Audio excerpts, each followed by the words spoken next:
go again on that. Okay, so I was saying that these two verses, Revelation 12:17 and Revelation 14 and 12, give us the characteristics of those who are the end time people, right? So these are God's end time people. How do we identify them? These are those who keep the commandments of God and have the testimony of Jesus Christ. Again, those who keep the commandments of God, Revelation 14:12, and the faith of Jesus is what John decided to say in Revelation 14 and 12. So again, these are the characteristics, or these are the characteristic of God's end time people. So there is one thing that should come up as we read this, and that is that these people keep the commandments of God.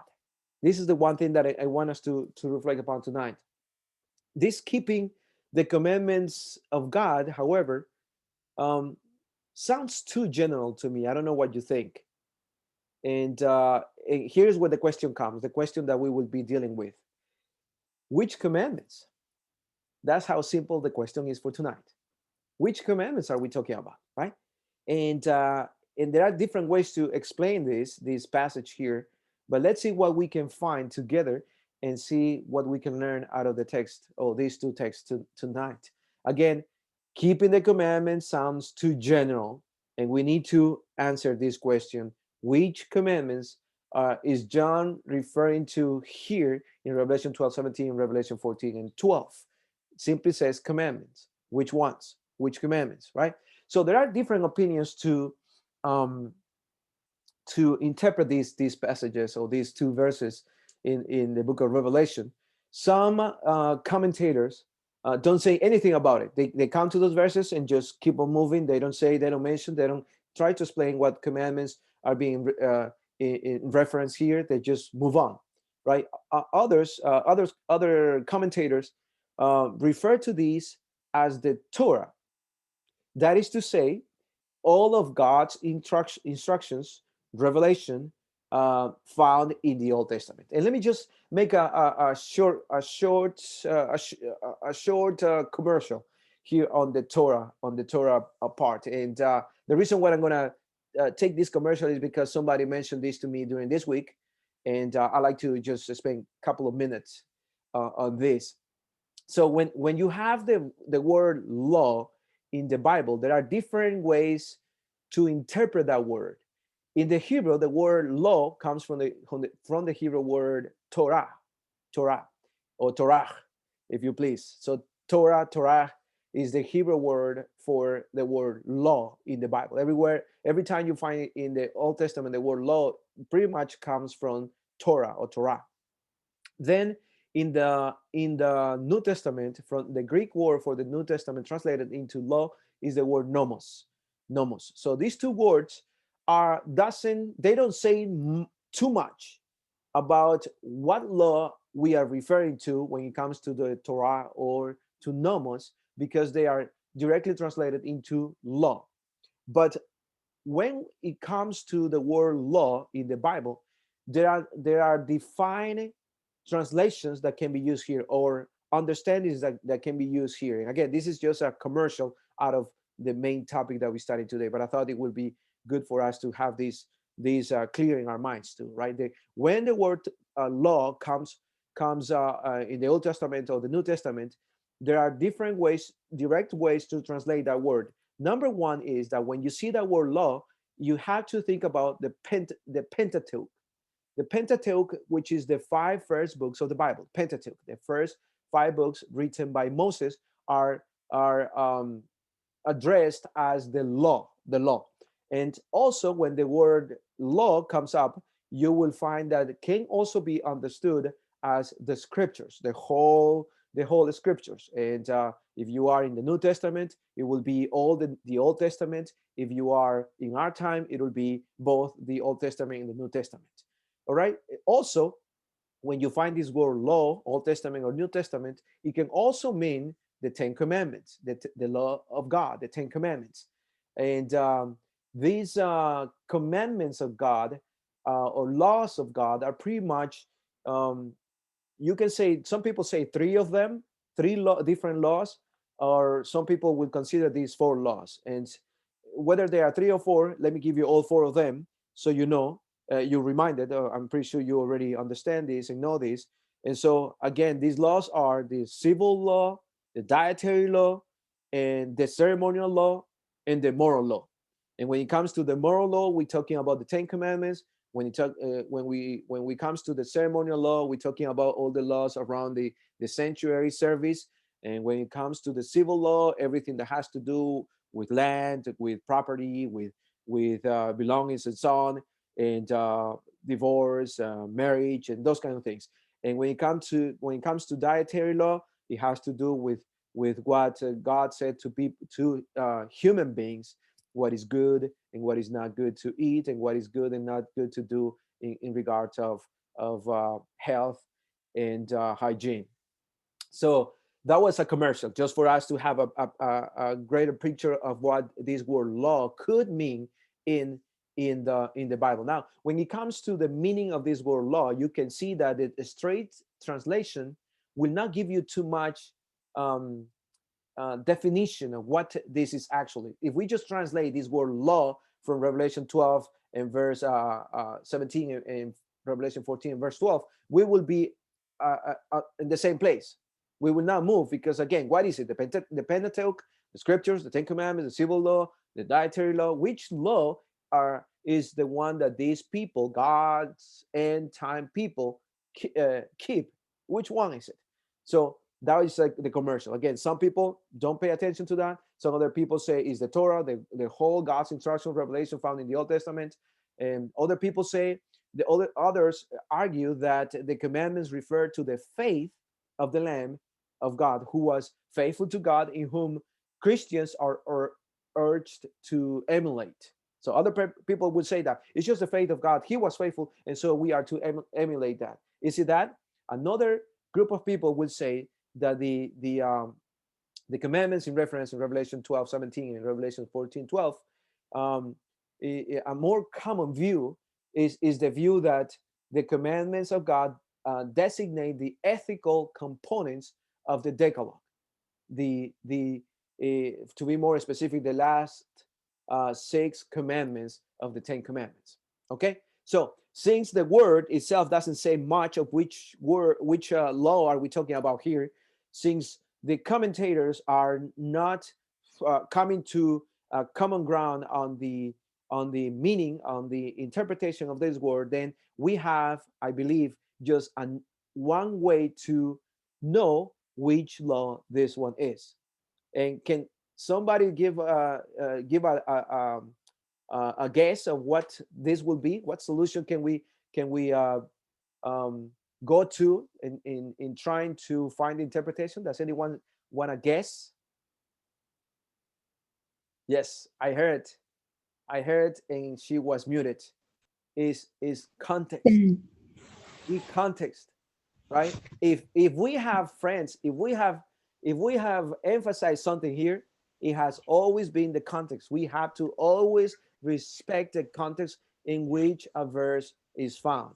Always we have to say, okay, so where is this found? What is coming before? What is coming after? Where is this passage found in the greater context, the book that is written in, the context, the general context that is found in? What is the Bible as a whole talking about this specific theme that this verse or this passage talks about? The context is very important to define one topic or one controversy when we are in front of one.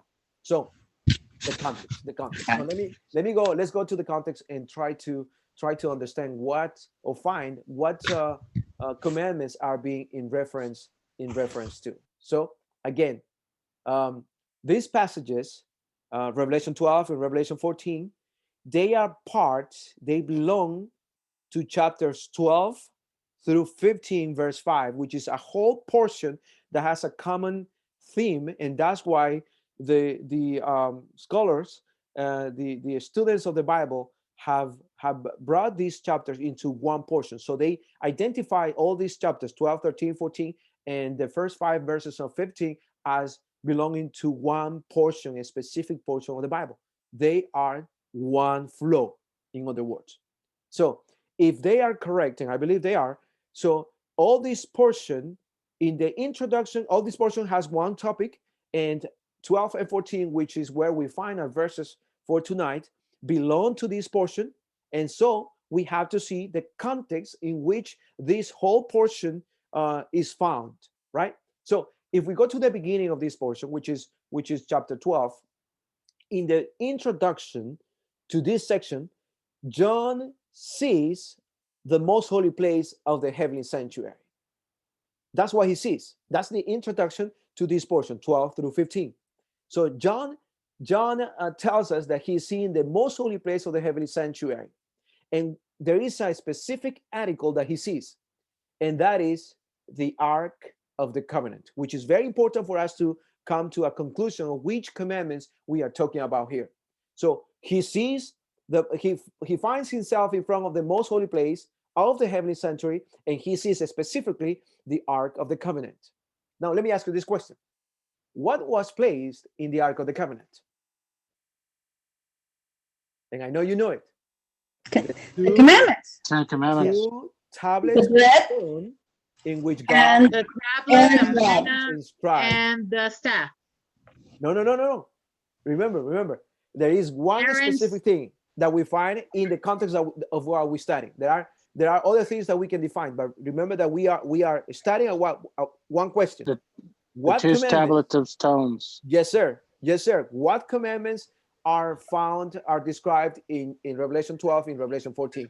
So since we're talking about that, keeping our conversation in the context, there is 2 articles actually that are found in the Ark of the Covenant, and that is the 2 tablets of stone. The 2 tablets of stone in which God had inscribed the 10 commandments. And this you can find in Exodus chapter 25 and Exodus 37. What is in the Ark? You find that in Exodus 25 and Exodus 37. So the conclusion here is that this vision implies that the ministry of Christ in the most holy place of the heavenly sanctuary and the 10 commandments that are in the Ark will play important roles on what follows in the book, because that's the introduction of that portion.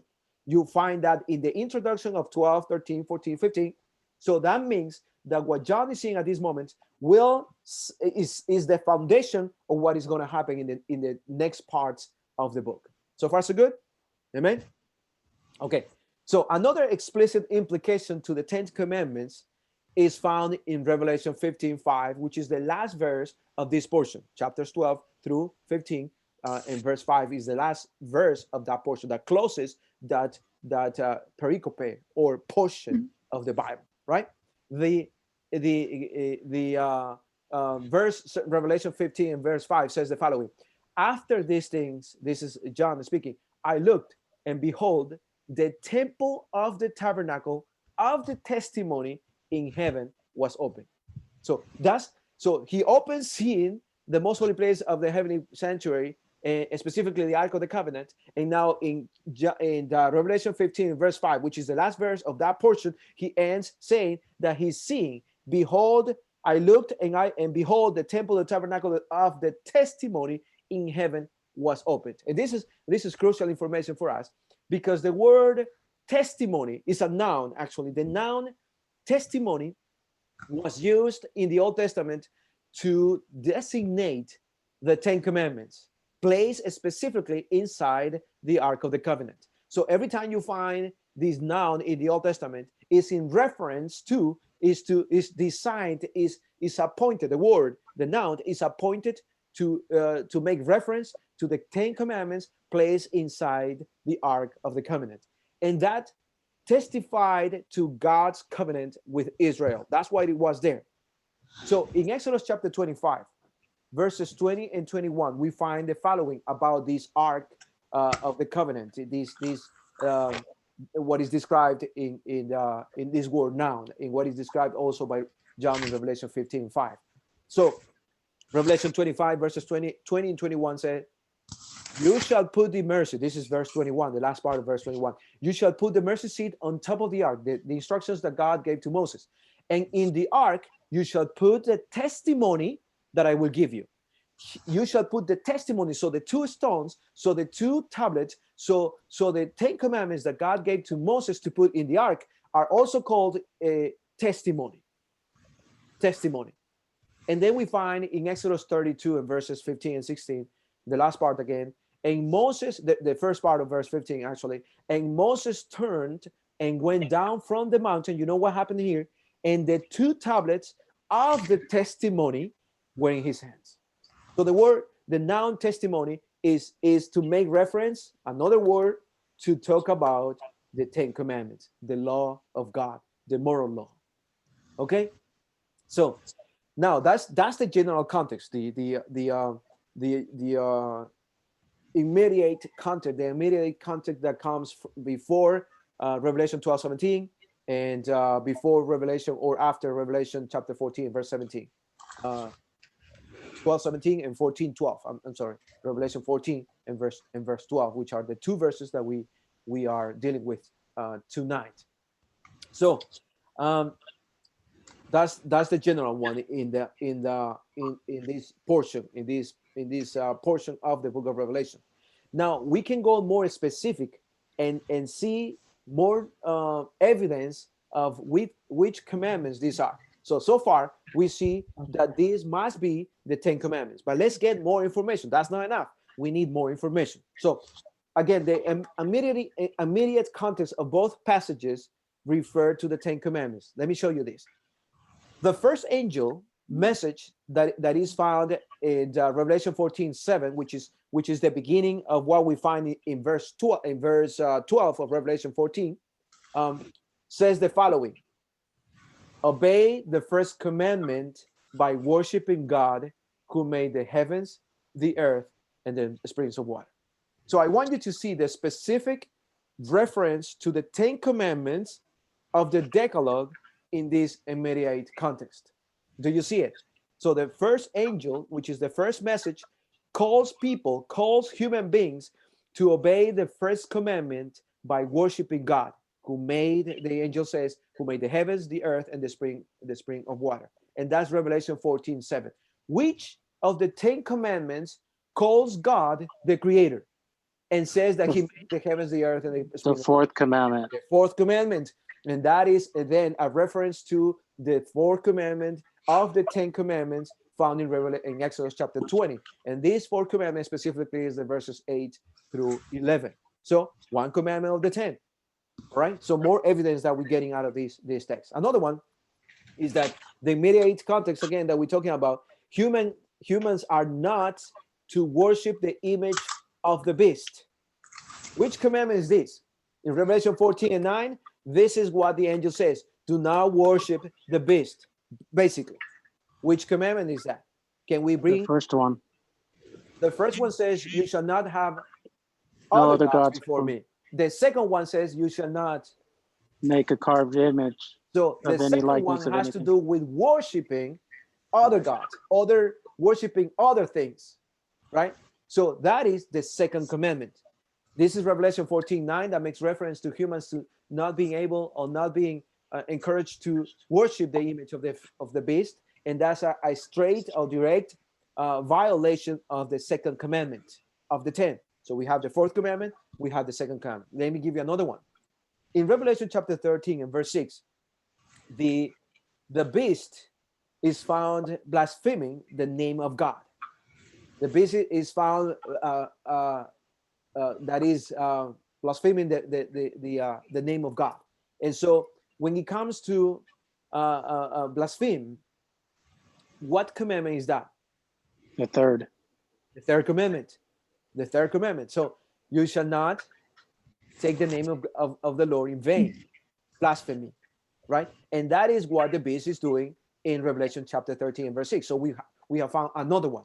So these are the first four commandments of the 10 commandments, pretty much.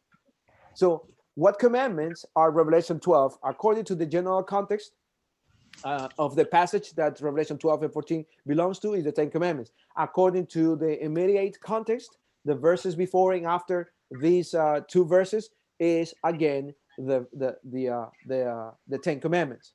But there are six more that we haven't talked about. Let me give you these are the four commandments, that the four first commandments that of the Ten Commandments. But then the others are also mentioned there. So, for example, Revelation chapter 9, verses 20 and 21. Revelation chapter 9, verses 20 and 21. In those verses, you will find that murder is mentioned, adultery is mentioned, sexual morality is mentioned, and theft is mentioned. Do you remember which commandments are these? Are they part of the Ten Commandments? You shall not murder. You shall not commit adultery. You shall not covet. Right? You shall not steal. You shall not. What is the witness against thy neighbor. right? So these are part of the Ten Commandments. Oh, and by the way, lying is also found in Revelation 14 verse 5. Revelation 14 verse 5 says that lie will not be found in the lips of those that are set apart, the saints, the redeemed. So Revelation 14:5 also talks about these that are part of the Ten Commandments. So that's the context of these verses. So which commandments? Again, these are giving us evidence that indeed we're talking about the Ten Commandments, not just any law, not just the whole Bible, but specifically the Ten Commandments. Let me give you more evidence of this. Revelation 13:10 is another verse that you will find murder, adultery, sexual immorality, theft, lying, and Revelation 14 verse 4 as well. And verse 5, we already saw it too. So again, what commandments are these? Here's the question that we started with. Revelation 12:17 says, and the dragon was enraged with the woman, and he went to make war with the rest of her offspring who keep the commandments of God and have the testimony of Jesus Christ. Which commandments? Revelation 14:12, here is the patience of the saints. Here are those who keep the commandments of God and the faith of Jesus. Which commandments? According to the evidence that we have seen, according to what the text says, before, after, we have enough evidence to believe that we are talking about the Ten Commandments. The Ten Commandments. The same ones that are found in the Ark, the same ones that people are interesting enough forgetting about today. So the Ten Commandments. In the context, none other than the Ten Commandments. The eternal law of God. The loving boundaries that God gave to his people for their benefit. 10 commandments are actually 10 promises given to his people as part of the covenant, the relationship that he wanted to have with his children. Not to be his children, but because they are his children. All right. So before I open for questions, let me give you another example of this way to see these 10 commandments. This one is found in all three synoptic gospels, right? This example is found in Matthew, is found in Mark, and is found in Luke. Let me give you the specific verses. In Matthew 19 verses 16 through 22, you find one, and then you find it the first time that is mentioned in the chronology, in the biblical chronology, and then you also find the same event in Luke chapter 18 verses 18 through 24, and then you will find the same event in Mark chapter 10 and verses 17 through 31. We will not go there. I'm just telling you that is another good example to know which commandments are being in reference to. Is about the same thing, and that's what I thought it would be a good idea to have it. I hope you wrote it down so you can check them later. But just for us to have an idea, in Matthew chapter 19 verses 16 and 22, there is a young ruler that comes to Jesus asking about this, what to do to inherit eternal life. And so Jesus brings it to a conversation on the 10 commandments. How do we know that he's talking about the 10 commandments? Because Jesus does make a reference, direct reference to the 10 commandments. Not all 10 of them, but few of them enough for us to know that he was referring to the 10 commandments. So there is definitely something special about the 10 commandments that is different from all the other laws, because these were written by the very finger of God. It was given to his people, not to the Israelite, to his people. So this is very important for us to know how to deal with these kind of verses and passages when it comes to explaining. And remember, there are different opinions on this, and great minds and great brains in the world will just go on passing on that and not take time to talk about this, and others will try to just be very general on this. But I think the textual evidence that we have in the book of Revelation helps us to see that is indeed the Ten Commandments, the precious, everlasting law of God. All right. Amen. Okay. So, any question, any comments?